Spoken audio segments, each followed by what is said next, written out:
L'homme a fait une chute et pris un mauvais chemin.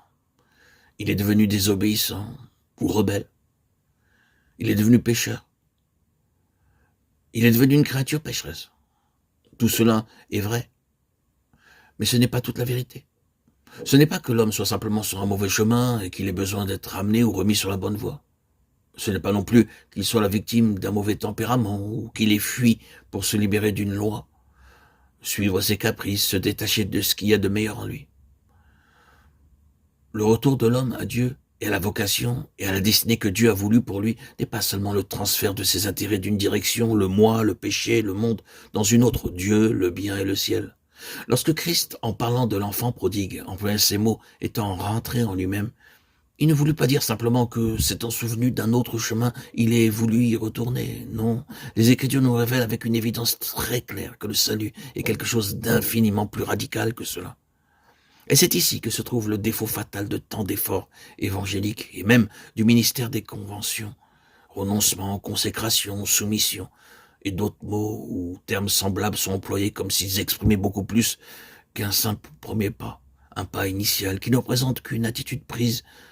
Dieu ne veut pas et la Bible n'enseigne pas que le vieil homme lui soit consacré. Non, le vieil homme doit être crucifié et non pas consacré.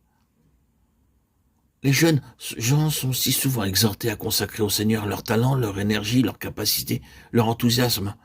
Comme l'illustre ce refrain d'un hymne, ce qui est précieux en moi, liberté, force et jeunesse, je te le donne avec allégresse. Je le donne avec allégresse à Dieu, à la justice et à toi. Et ces jeunes découvrent à la longue un défaut fatal, une insuffisance et une faillite, dont le mouvement de convention, d'évangélisation est lui-même la preuve la plus grande. Ce mouvement se développe de plus en plus et d'année en année dans toutes les parties du monde. Des centaines de milliers de chrétiens désappointés se retrouvent ensemble à la recherche d'une solution au problème d'une vie non victorieuse ou d'un service inefficace. Ceux d'entre nous qui ont une part dans cette œuvre de convention ou de conférence ne peuvent sourire devant ces grands auditoires, ni parler d'eux comme s'ils représentaient un grand succès plutôt que de parler de la plus grande, la plus déchirante des tragédies. Si les messages apportés doivent être regardés comme une indication du but des conventions, il n'y a aucun doute à l'égard de ce que nous venons de dire. Nous reconnaissons certes un autre aspect aux conventions chrétiennes, celui d'une heureuse communion fraternelle. Mais ici, nous désirons parler de l'objet premier et toujours annoncé de ces conventions. Et c'est là le côté négatif de la question. Ce n'est pas un changement d'idée, d'intérêt ou de direction qui nous est demandé, ni un renouveau d'énergie ou de zèle. Seul peut répondre à la question et satisfaire les besoins, un changement de constitution dans notre être. Reporter nos aptitudes ou nos énergies naturelles, héréditaires ou acquises dans les choses de Dieu, et en faire la base ou le moyen d'accomplir son œuvre, ce serait certainement et inévitablement mettre l'ouvrier et l'œuvre dans une fausse position. Et arriver tôt ou tard à des résultats sérieusement compromettants et désastreux.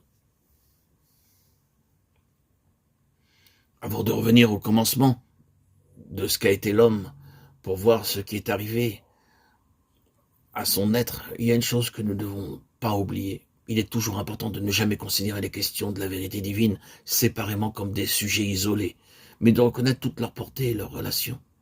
La vérité est un tout. Il n'y a pas de pluriel dans les Écritures pour le mot vérité. Il n'y a pas les vérités, mais il y a des aspects de la vérité.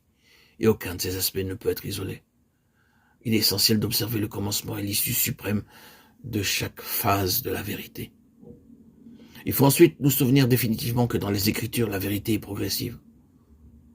Au début, les questions ne sont pas exposées complètement ni précisément. Elles laissent pressentir quelque chose de plus. Ce n'est que lorsque nous approchons de la fin que nous trouvons des déclarations plus complètes, à la lumière desquelles il nous faut considérer tout ce qui avait précédé. Prenons par exemple la doctrine de la Trinité divine.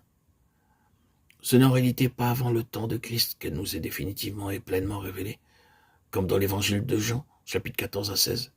Et ce ne sera pas avant la venue du Saint-Esprit qu'elle sera comme connue en expérience.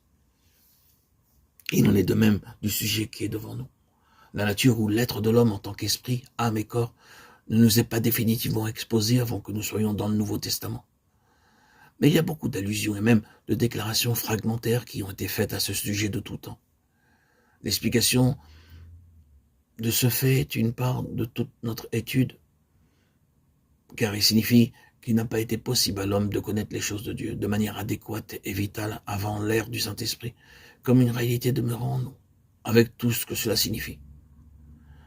C'est donc vain de faire de la Bible un livre de texte ou un manuel de sujets à étudier comme tel. Car maintenant, avec toute la révélation du Nouveau Testament, nous pouvons remonter jusqu'au commencement. Lorsqu'éclairés par le Saint-Esprit, nous voyons réellement l'homme, Jésus-Christ, et lorsque nous comprenons ce qu'est vraiment un enfant de Dieu dans le Nouveau Testament. Nous voyons deux choses. Tout d'abord, ce qu'est l'homme pour Dieu depuis le commencement, et ensuite le changement fondamental que représente un homme vraiment né de nouveau. Quant à sa constitution, nous verrons qu'il est esprit, âme et corps. Mais dire cela, ce n'est dire que la moitié de la question. Ce ne représente que les parties dont se compose l'homme. L'autre moitié de la question est ce qui représente l'ordre et la fonction. Ce fut dans le renversement de cet ordre que la fonction fut atteinte fatalement et que l'homme devint autre que ce que Dieu avait voulu pour lui.